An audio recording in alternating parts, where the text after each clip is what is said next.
All right. So have you ever thought about turning, I don't know, your attic or something into a home office? Mm-hmm. You've probably wondered about building codes. Yeah. When does your existing home actually have to meet them? Right. And today we're going depth with building consultant Gary Smith and his book, When an Existing Home Should Meet Code. Oh. Which, honestly, should probably be, required reading before you even think about picking up a hammer. Right, so you don't get yourself into trouble. Exactly. Yeah. This is going to make you the building code guru of your neighborhood. Yeah. It's funny how many people think that, their charming old house could suddenly be declared, out of code just overnight. Yeah, it gets a failing grade, from the city council or something. Exactly. Nope, you're out, sorry. But what Gary Smith really clarifies is that these codes mainly come into play during, major renovations, or if you're changing how you're using your space. Okay. Or, unfortunately, if you're doing repairs after some significant damage. So, unless I'm planning on turning, my guest room into, a commercial escape room, which, let's be honest, Right. the temptation is there. I probably don't need to, rewire the entire house to today's standards. Clearly not, no. The goal here really is to make sure that whatever modifications you make, Okay. they still maintain that level of safety, efficiency, and functionality that those building codes are designed to uphold. Right. And so Smith actually outlines 4 key scenarios where these code updates really, really come into play. Let's unpack those big 4 triggers. Yeah, the big ones. So the first one is significant changes, which, seems pretty self-explanatory. If I'm already knee-deep in permits for a major renovation, Yeah. chances are I'm going to have to bring things up to current standards. Right, precisely. Imagine you're finally getting that open concept kitchen you've always wanted. Right. It makes perfect sense that, while the walls are down, you might as well make sure the electrical wiring behind those walls also meets the modern safety standards. Right. It's built-in peace of mind alongside that stylish backsplash. Form and function. Exactly. I like it. Okay, the second on the list, changes in home use. Yes. This one always seems to cause a bit of head scratching. Absolutely. Because converting, let's say, a spare bedroom into a home office, Okay. that often requires a closer look at those code compliance rules. Mm-hmm. After all, a quiet workspace for you and your laptop has very different requirements from, say, a public storefront. Right. You might need to consider fire exits or occupancy limits or even just bathroom accessibility. It's not just about aesthetics anymore. It's about making sure that the space is truly fit for its purpose and everybody's safe. Right. It's about how we use spaces and how that impacts safety and accessibility. Exactly. Okay, so our third trigger on the list, this one's a little bit more serious, damage from disasters. Right. And unfortunately, this is where those building codes, they kind of make their importance really, really clear. When you're rebuilding after a fire or a flood or some other disaster, incorporating those latest safety and resilience standards, that's crucial. Absolutely. Think about it. When you're rebuilding, you're not just trying to replicate what was there before. You're preparing for what might happen in the future. Yeah, you're thinking stronger materials, better insulation, maybe even a whole house generator. Exactly. Okay. Precisely. It's an opportunity to not just restore, but to really improve a home's resilience and safety for the future. So it's like a silver lining, but on a very serious cloud. Yes, exactly. Our final scenario for code triggers, special hazard areas. Yes. This is for those folks who really want those ocean views or mountain escapes. Right. But their dream location might come with a few extra building considerations.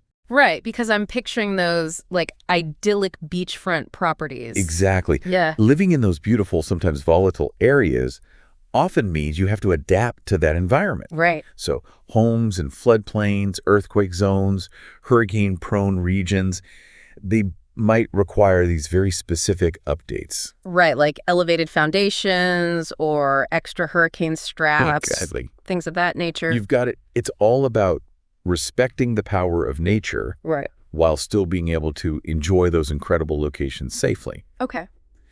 And here's where things get really interesting, I think. Okay, I love when it gets interesting, so lay it on me. Because, some folks might be thinking, well, my house has weathered storms for a century. Why change now? Right. Especially if it means like permits and contractors and, actually spending money. Right? It's a totally valid question. Yeah. But think about it. Those old houses, they were built in a time when, for instance, knob and tube wiring, that was the norm. Right. And now we know better than to mess with that stuff. Point taken. Exactly. And that's the thing. Building codes, they aren't static. Okay. They evolve. Okay. And there's some really important reasons for that. Okay. First and foremost, safety advancements. As we learn more about building science, right, the materials, the potential hazards, those codes, they adapt to make our homes safer. Take electrical systems, for example. Modern codes, they incorporate measures to prevent fires in ways that just weren't even possible decades ago. Yeah. And they've literally saved lives. They didn't know everything back then. That really applies here, doesn't it? It truly does. Another key reason for these updates, energy efficiency. Oh, okay. Newer codes often incorporate all those energy-saving measures that not only benefit the environment, but also your wallet. So those updates might seem like a cost up front, but they can actually lead to long-term savings on things like utility bills. Exactly. Now that's what I call a win-win. Exactly. And then there's accessibility. Okay. Updates might include features that make homes more livable for people with disabilities. Right. Or aging loved ones. Right. Promoting independent living.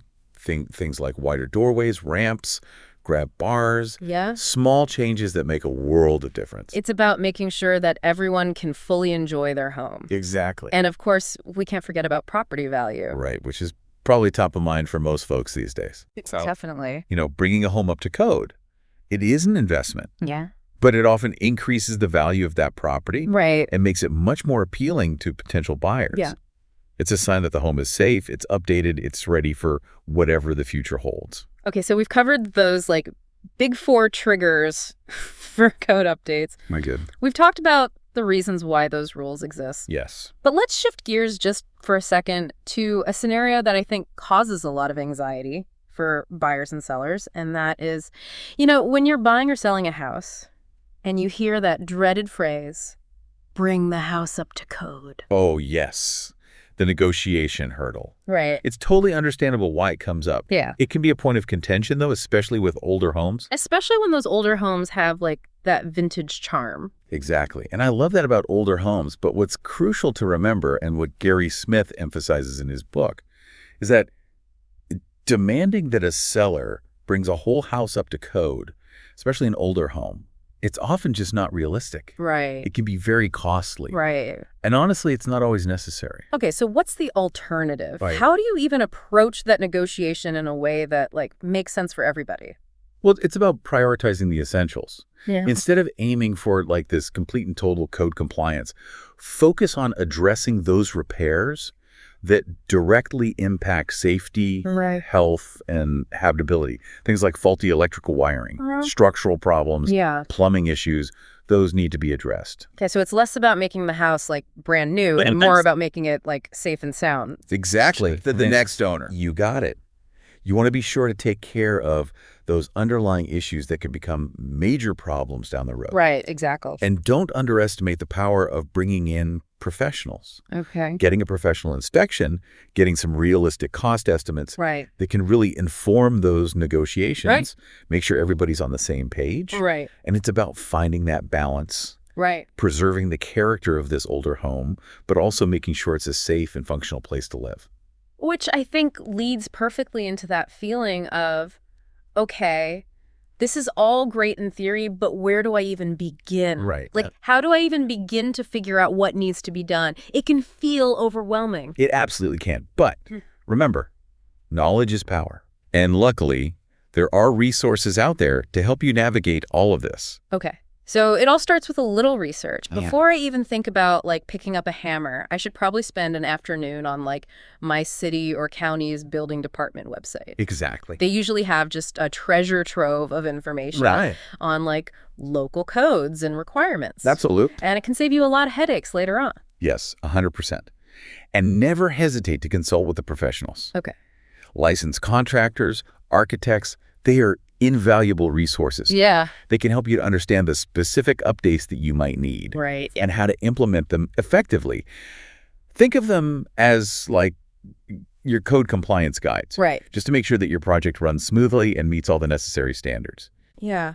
I like to think of them as like code whisperers. Yes. They like speak the language. They do. They really do. But even with experts on my side, Yeah. there's one crucial step I can't skip. Permits. Permits. Permits are so important. Okay.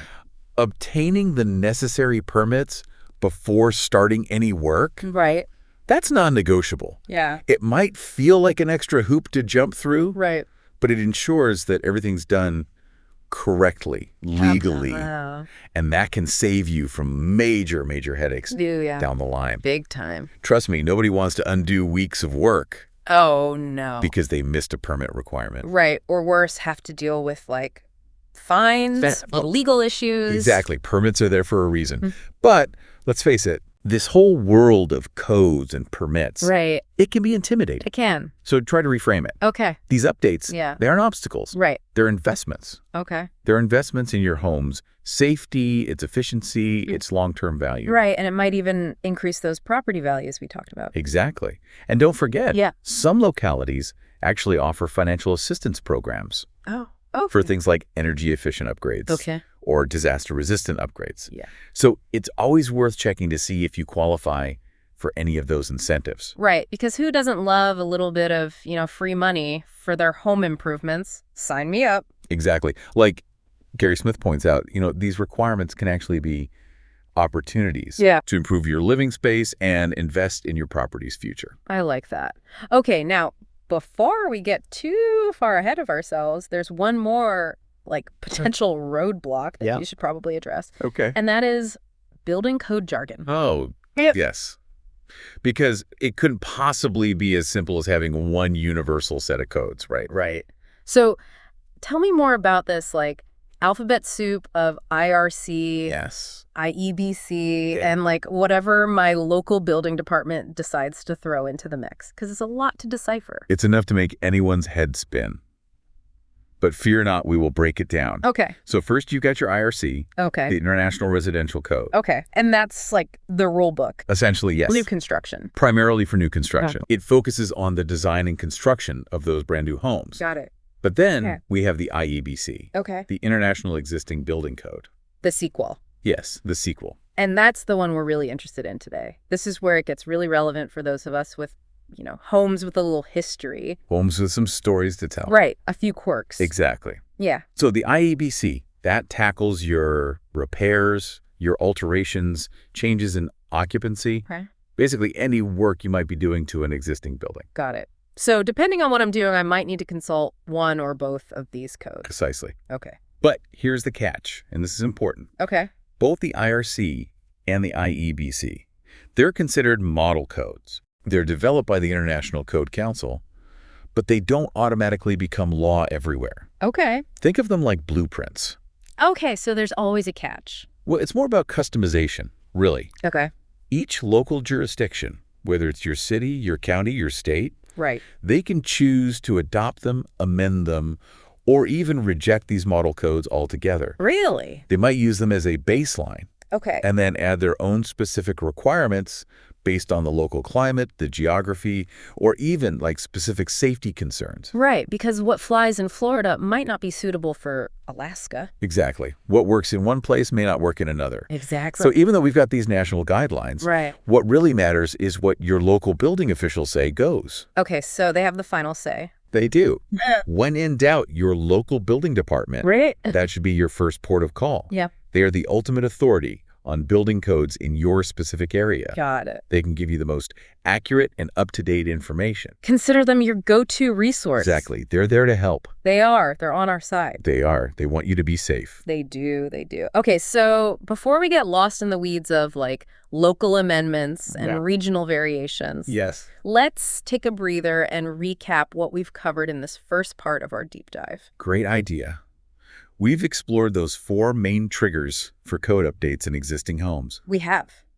We talked about the reasons behind those sometimes strange rules. Yes. We talked about how important it is to navigate those, bring the house up to code requests Right. during those real estate transactions. Right. And of course, we dipped our toes into the vast ocean of building codes themselves. Yes, we did. We got a little taste. From the national models to those very crucial local jurisdictions. Exactly. And it's all about understanding that these codes aren't just about checking boxes. It's about empowering you, the homeowner, to make informed decisions about your home. Yes. And that's what we're going to dive into even further in the next part of our deep dive. It's like, having that secret decoder ring. Right. For those sometimes, cryptic inspection reports. Right. Or like when you're watching those home improvement shows. Right. And they're like, oh, yeah, that wall's load bearing. Right. Yeah. Like the ones you don't want to mess with. Yeah, exactly. You're like, wait, what does that even mean? Yeah. Yeah, exactly. But you know what? You'll know. You'll be armed with that knowledge. Right. And instead of ordering coffee, I'll be like, ordering a safer, more functional home. Exactly. I'm into it. I'm feeling empowered already. There you go.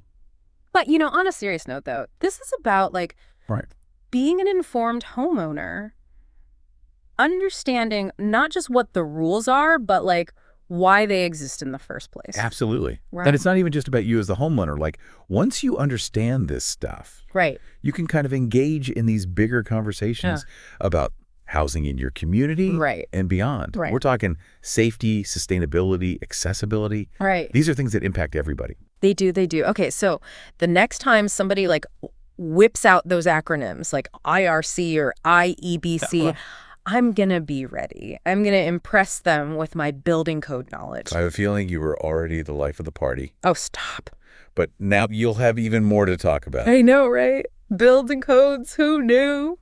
On a more serious note, though, this really does empower you to advocate for yourself. Right. Whether you're discussing, renovation plans with an architect, negotiating those repairs with a contractor, or honestly, just understanding those building regulations in your community. Right. So it's about swapping that deer in the headlights feeling for a sense of confidence and clarity. Yes. No more blank stares when the contractor starts talking about joists and rafters. You'll know. You'll be like, yeah, I know what you're talking about. I've got this. I'm hip. I'm a homeowner in the know. That's the spirit.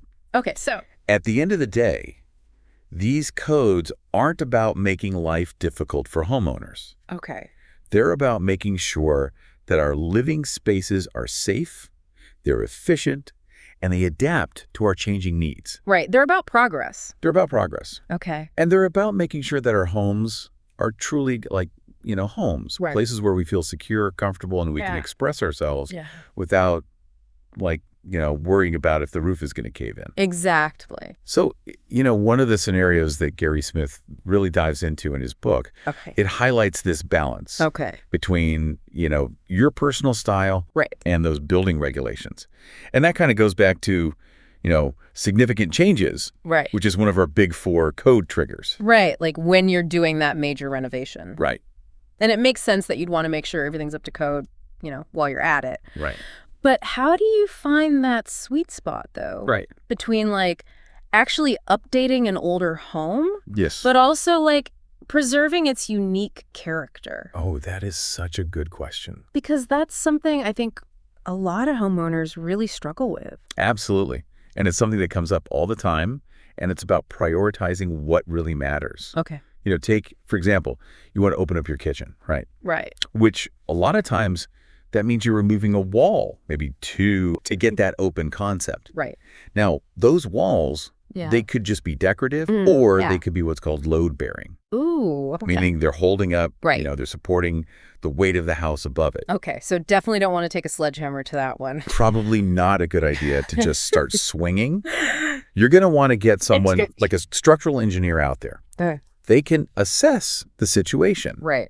If it turns out those walls are load-bearing, they can determine, okay, what's the best way to support the structure while still achieving that design that you're going for. Right. Okay. So that might mean installing beams, columns, which, that's an added expense. But it's ensuring the structural integrity of the house while still allowing for that aesthetic. Okay. So it's about understanding that sometimes those code requirements are there for a reason. Yes. And working with those requirements can actually lead to creative solutions. Exactly. That make your house both aesthetically pleasing, but also safer. Are you ready to rock? Are you ready to roll? Are you ready to It's a collaborative process. Okay. And oftentimes I think those constraints, they can actually lead to more innovative design solutions than you might have thought of otherwise. I like that.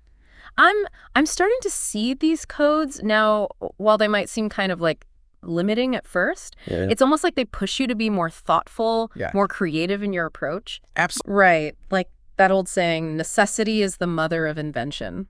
I love that.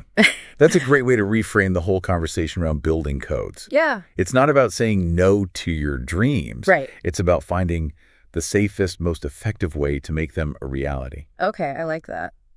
So we talked about working with professionals, especially when it comes to those big changes, like removing walls.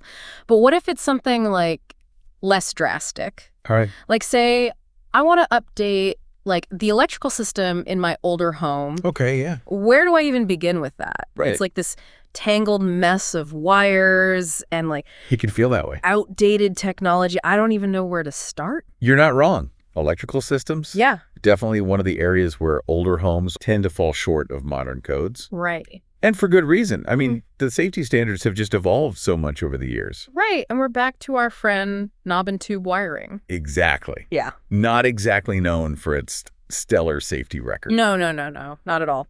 So let's say I'm considering buying this, charming craftsman bungalow. Okay, beautiful. Right. And the inspection report comes back and it's like, the electrical system. Red flag. Big time red flag. What are my options? Okay, well. Besides running for the hills. Right. Option 1, run. No, I'm kidding. Yeah. Find a house that was built after like 1970. Right. Find one that's already up to code. But, realistically, running isn't always the answer, especially if you've already fallen in love with that house. Right, exactly. Which happens all the time. The key is to really assess the scope of the problem. Oh. And then weigh your options. Okay. So in some cases, it might be as simple as, replacing those outdated outlets or upgrading the electrical panel to be able to, handle all those modern appliances that we love. So not necessarily like rewiring the entire house. Right. Which I'm sure is a relief for some homeowners to hear. Yes. But in other cases, especially if the wiring is really outdated or there are signs of damage, a full rewiring might actually be the safest and the most practical solution in the long run. Right. And this is where those like licensed electricians we talked about. This is where they come in. Yes. They can assess and be like, yep, this is bad. Or no, you can salvage this. Exactly. A qualified electrician can really determine if you need that partial rewiring, that full rewiring. Right. And they can give you a cost estimate. Right. So you can make an informed decision. Right. Okay. And again, this is another example of how understanding these building codes can really empower you. Okay. You can go into those conversations with a basic understanding of what's at stake. Right. And what questions to ask. So it's about being kind of informed and proactive rather than like overwhelmed and intimidated by this process. Exactly. Okay. You got it. Knowledge is power. Knowledge is power. And remember, those codes are there for a reason. They are. They're designed to keep us safe. Right. Now, let's talk about another common renovation project that often kind of brings up those current considerations. Okay. Plumbing? Ah, yes. Plumbing. The silent hero of our homes. Right. Or sometimes the villain. Right. Or the villain, yeah. Yeah. We often take it for granted until something goes wrong. Oh, yeah. Out of sight, out of mind, right? Exactly. And, similar to electrical systems, plumbing codes. Right. They've also evolved over the years, driven by, things like water conservation and safety. Right. Thinking back to, like, those old lead pipes. Oh, yeah. Thankfully, a thing of the past. Yeah. Yes. Or, those leaky faucets. Oh, my goodness, yes. Wasting gallons and gallons of water. Exactly. So modern plumbing codes, they often address things like water pressure, the materials the pipes are made of, how efficient your fixtures are, to promote both that safety and that sustainability that we're talking about. Okay, so it's all connected? It's all connected. They might also even dictate things like where your vents and drains are placed. Okay. Just to make sure there's proper ventilation. Right. And it prevents any sewer gases from, Right. You don't want those coming up. Exactly. Nobody wants that. Okay, so say I'm planning on adding like a bathroom during a renovation. Okay. I'm going to need to make sure that the plumbing is up to code. Right. Absolutely. And this is another area where those local amendments Right. that we were talking about, those can really come into play. Okay. Some areas might have very specific requirements for things like low-flow fixtures Okay. or water-efficient appliances, really trying to conserve those precious water resources. Right. Makes sense. Others might have regulations about, things like gray water systems Okay. or rainwater harvesting. Right. So it's not just about like what's going on inside your walls. Right. It's about like how your house is interacting with the environment. Exactly. Okay. You got it. Building codes are increasingly reflecting those kind of broader environmental concerns and pushing us, in general, toward these more sustainable practices. Okay, so I'm starting to see a pattern here. Yes. Whether we're talking about electrical, Yes. plumbing, even those structural changes, Right. those code requirements, it's about balancing kind of my personal preferences Right. with safety, sustainability, and just the long-term health of my home. You've hit the nail on the head. Okay. That brings us back to, Gary Smith's central point Okay. in when an existing home should meet code. Okay. It's not about turning your house into this, sterile cookie-cutter box That's great. that conforms to every single rule out there. Right, right. It's about finding that balance, Right. preserving the character of your home, Right. but also making sure it's a safe, efficient, enjoyable place to Right. live Right. for years to come. Right. And who knows, maybe those updates will Yeah. even inspire you to, embrace some new design elements. Right, right. See Exactly. it as an opportunity Yeah. to blend the old and the new, Yeah, I like that. honoring the history of your home, but also incorporating those modern conveniences, Right. those design sensibilities. Right, that perfect marriage of kind of history meets progress. Yes. And then your personal style can really shine through. Beautifully said. Okay. Now, let's shift gears just for a moment. Okay. And let's talk about those changes in home use Right. that we mentioned earlier, Yes. because that's where things can get, Right. particularly interesting Right. from a code perspective. Yeah. Tell me more. I'm already imagining the possibilities. Yes. And also the headaches Right. of trying to turn a garage into a living space. Yes. Or Okay. turning that basement into a rental unit. Yes, exactly. Right. So those kind of conversions, Yeah. they often come with Right. a whole new set of code requirements. Right. Okay. For example, Okay. let's say you want to turn your garage Okay. into a cozy guest suite. Okay. Sign me up for that, especially if it means I can finally escape, those helpful home improvement suggestions Definitely. from the in-laws when they come to visit. Exactly. I think this wall needs to come down. Have you considered? Yes, shiplap. Yes, shiplap everywhere. Everything needs to be shiplap. Exactly. But here's the thing. Okay. Once you convert that garage, All right. it's no longer just a storage space Okay. for, your collection of vintage snow globes. Right. It's considered habitable space, Okay. which means whole new set of codes. Okay. What? Give me the rundown. Okay. Well, for starters, Okay. you got to think about insulation. Okay. Now, a garage Yeah. typically doesn't have the same level of insulation Right. as the rest of the house, Right. and for good reason. Right. Because it's not meant to be a living space. Exactly. So you will need to make sure that those walls, those ceilings, Right. are properly insulated Okay. to meet those energy efficiency standards Right. and to keep your guests comfortable, of course, Right. during those chilly winter months or those scorching summer days, depending on where you live. Right. Right. Exactly. Makes sense. What else? Ventilation, Okay. another big one. Okay. Garages, oftentimes they don't have the proper ventilation, Right. which can lead to a buildup of moisture, fumes, Right. even carbon monoxide Right. if you have, gas-powered appliances in there. Right. So I'm guessing a few strategically placed air fresheners aren't going to cut it. Probably not. Yeah. You're going to want to think about installing windows Okay. that meet what's called egress requirements, Okay. meaning they're large enough for someone to escape Okay. in case of an emergency, Right. and possibly even a mechanical ventilation system, Okay. just to make sure you've got adequate airflow. Right. So this is starting to sound a little more complicated than just slapping on a fresh coat of paint Dang. and calling it a guest suite. But it's about safety. Right. Exactly. Exactly. It's about making sure that that space is safe and habitable. Okay. Now, another scenario, finishing a basement, Okay. Yes. which can be a great way to add some valuable living space No. Yeah. to your home. Right. But again, think about those code requirements. Right. Before you start picturing, that home theater or that awesome game room. Yes. You got to think about the code. Lay it on me. So, finishing a basement, what do I need to know? Okay.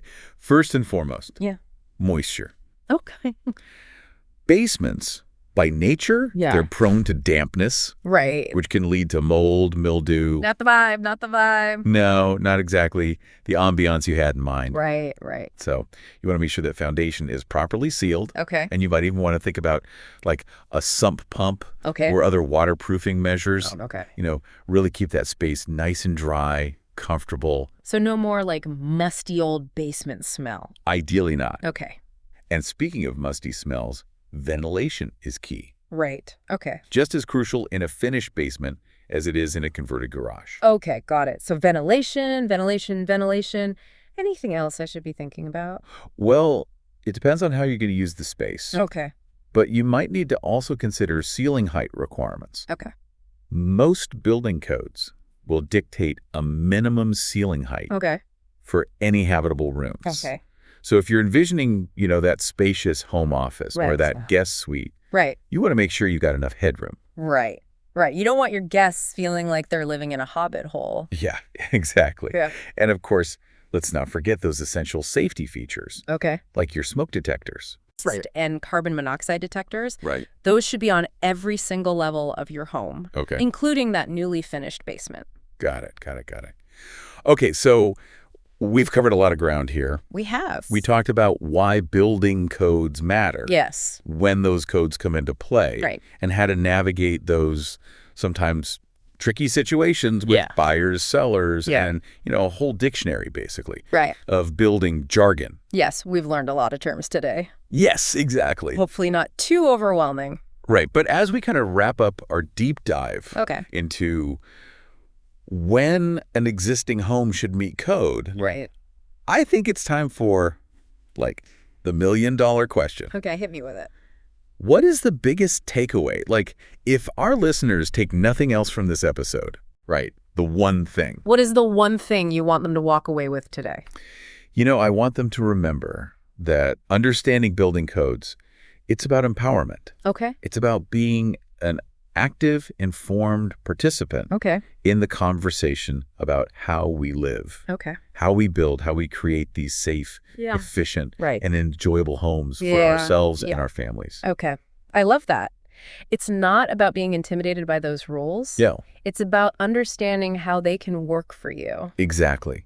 It's about seeing building codes not as these limitations, but as opportunities. Right. Opportunities to improve our homes, our communities, and our impact on the environment. Mm-hmm. Okay, I like that. So it's about finding that sweet spot then between preserving, the unique character of our homes, but also like embracing that progress, that innovation. You got it. And maybe a few of those modern conveniences we've all come to rely on. Exactly. Right. Yeah, make it your own. Exactly. And on that note, I think it's time to wrap up this episode of The Deep Dive. Great. We hope you enjoyed, exploring the world of building codes with us. Yeah. Remember, knowledge is power. Yes. And when it comes to your home, being informed is the best way to make sure that those renovations, those upgrades are done safely, responsibly, and in a way that just makes your house a better place to live for years to come. You got it. Until next time. Oh, yeah. I mean, I'm already thinking, like, what could I do? Right. The wheels are turning. Yes. But those conversions, those come with their own, like, you got to check the rule book on those, right? You sure do. For example, let's say you want to turn that garage into, like, a guest house. Cute! I love it. Right. Sounds very cozy. Yes. Like a little retreat. Exactly. Get away from the, the hustle and bustle. Exactly. Yeah. But now you've got to think that garage, it's not just a place to store your, holiday decorations. Right. It's considered livable, habitable space. Okay. And that triggers a whole bunch of different codes. Okay, like what? Well, think about, for starters, insulation. Okay. Your garage. Right. Probably not insulated like the rest of the house, right? No, it's not meant to be. No. Like climate control. Right, exactly. So you'll need to make sure that the walls, the ceiling are properly insulated to meet those energy efficiency standards. Right. And, of course, to keep your guests comfortable. Right. You don't want them, Right. You don't want them freezing in the winter. Yeah, exactly. Sweating in the summer. Or, depending on where you live. Right. Too hot in the summer. Yeah, exactly. So that's one consideration. Okay. Makes sense. What else? Ventilation. Okay. Another big one. Right. Oftentimes, those garages, they're not properly ventilated. Yeah. Which can lead to a buildup of moisture, fumes, right. Even carbon monoxide if you have any gas-powered appliances hiding out in there. Right. So it's not a matter of just Right. spraying a little Febreze in there. Exactly. And calling it a day. You're going to have to think about installing windows that meet what are called egress requirements. Okay. Meaning they're big enough for someone to actually escape. Oh, okay. In case of an emergency. Right. So think about that, and then, maybe even a mechanical ventilation system. Okay. Just to make sure that you've got adequate airflow. Right. Okay. So this is starting to sound a little more complicated than just throwing down a rug and some throw pillows. Right. Calling it a guest room. Exactly. But, again, it's about safety. Oh, it's about making sure that space is safe and habitable. Right. Exactly. All right. Okay. So we've tackled the garage. Okay. So another common one. Yeah. Finishing the basement. Yes. Basements. Okay. All right. So many people. That's prime real estate. So much potential down there. So much potential. Yeah. To add some really valuable living space. Right. But again, think about those codes. Right. Before I start picking out paint colors. Exactly. Before you're okay, this is going to be my home theater. Yeah. This is going to be my awesome game room. Yes. This is my dream. You got to think about those codes. Okay. Lay it on me. Finishing a basement. What do I need to know? Well, first and foremost. Okay. Moisture. Okay. Basements, just by nature. Right. They're so prone to dampness. Right. Which, okay. leads to all sorts of problems. Mold, mildew. Not the vibe. Not what we want. Not the vibe. Right. Right. Not the ambiance you're going for. Right, exactly. So you want to make sure that the foundation is properly sealed. Okay. You might even think about installing a sump pump. Right. Or, other waterproofing measures. Right. Just to make sure that space stays nice and dry and comfortable. Okay, so no more musty old basement smell. We're hoping not. Okay, I like it. And speaking of musty smells. Yeah. Ventilation is key. Okay. Just as important in a finished basement as it is in that converted garage. Okay, got it. Right. You want to make sure you've got good airflow. Right. Prevent that stagnant, enclosed feeling. Oh, right. And address any of those potential moisture issues. Okay, got it. So ventilation. Ventilation. Got it. Yes. Is there anything else? Yeah. That comes to mind? Well, depending on how you're going to use that space, you're going to also want to think about ceiling height.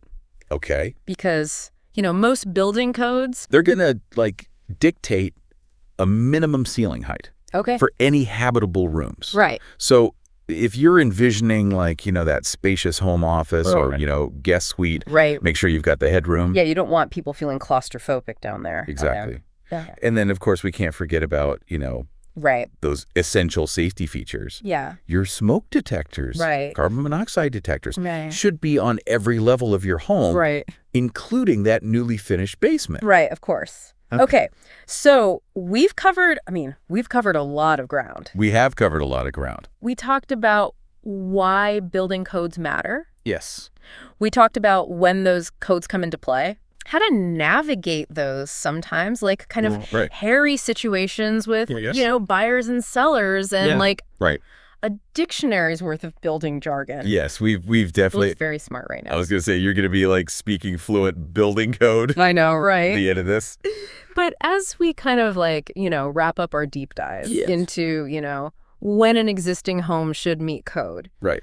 I have kind of I think the $1 million question. Okay, hit me with it. Okay, so if our listeners take nothing else away from this episode, what is the one thing you want them to walk away with? I want them to remember that understanding building codes, it's really about empowerment. It's about being an active Okay. and informed participant Okay. in this conversation Yeah. about how we live, how we build, Right. how we create these safe, efficient, enjoyable homes Yes. for ourselves and our families. Right. I love that. It's not about like being intimidated by these rules. It's about understanding how they can work for you. Exactly. How to make them work for you. Exactly. It's not about limitations. Right. It's about opportunity. Yes. Opportunities to improve our home, Yes. our communities, Right. our impact on the environment. Yes, I love that. So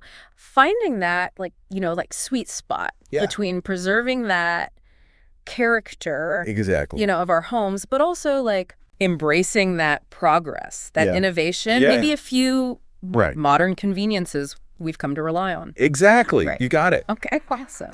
So on that note, Yes, I think we're going to wrap up this episode Right. of the Deep Dive. we hope you enjoyed it. We had so much fun. Always happy to talk building codes. We did, and we hope you learned a lot too.